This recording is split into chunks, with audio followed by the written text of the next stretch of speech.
इसीलिए पढ़ाई लिखाई आप मन से करिए। यह एक ऐसा धन है जो कभी नष्ट नहीं होगा। अगर आपके पास 1000 रुपया है तो एक दिन वो खर्च हो जाएगा, और वही 1000 रुपया दे करके आज आप पढ़ रहे हैं तो आपके जीवन भर काम देगा। जब तक आप मरेंगे नहीं तब तक वो आपके साथ है। और यही ज्ञान एक ऐसा धन है जिसको जितना ही आप बांटेंगे उतना ही क्या होगा, ये बढ़ेगा।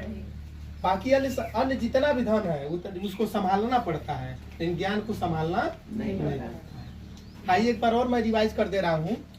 रीऑर्डरिंग ऑफ सेंटेंस अगर आपको समझना है तो सबसे पहला चीज है कि आप सेंटेंस के बारे में समझें। और सेंटेंस के मुख्य रूप से अगर देखा जाए तो 2 पार्ट्स होता है। एक को बोलते हैं सब्जेक्ट, जिसको कहते हैं कर्ता। दूसरा जो होता है उसको बोलते हैं प्रेडिकेट। अगर हम सब्जेक्ट की बात करें तो सब्जेक्ट के कितने पार्ट्स होते हैं, बोलिए हमारे साथ? दो। कौन? पहला क्या है? क्वालिफायर। दूसरा क्या है? हेड वर्ड में बस 2 ही चीज याद रखना है। हेड वर्ड में या तो क्या होगा, नाउन होगा, नहीं तो क्या होगा, नाउन होगा। अब क्वालिफायर के 3 पार्ट्स हैं। क्वालिफायर में जो सबसे पहले आएगा उसका नाम है डिटरमाइनर। डिटरमाइनर में कौन कौन सी चीजें आते हैं?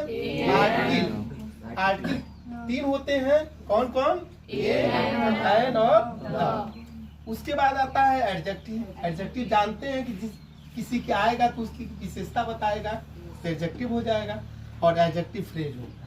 इतनी चीजें आएगी आपके क्वालिफायर में। अब आ जाइए प्रेडिकेट में। तो प्रेडिकेट में देखा जाए तो प्रेडिकेट में मुख्य रूप से 4 पार्ट्स हैं। कितने पार्ट्स हैं? 4। पहला जो होता है उसको क्या कहते हैं? हेल्पिंग वर्ब, जो मेन वर्ब की सहायता करता है। दूसरा जो होगा उसको क्या कहेंगे?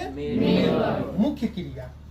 जो तीसरा होगा उसको कहेंगे ऑब्जेक्ट। और ऑब्जेक्ट्स के भी 2 पार्ट्स होते हैं। एक होता है इनडायरेक्ट ऑब्जेक्ट, मतलब ये सजीव के लिए प्रयुक्त होता है। और दूसरा क्या होगा? डायरेक्ट ऑब्जेक्ट, जो निर्जीव के लिए आता है। और जो कुछ बच गया वो किस में आ जाएगा?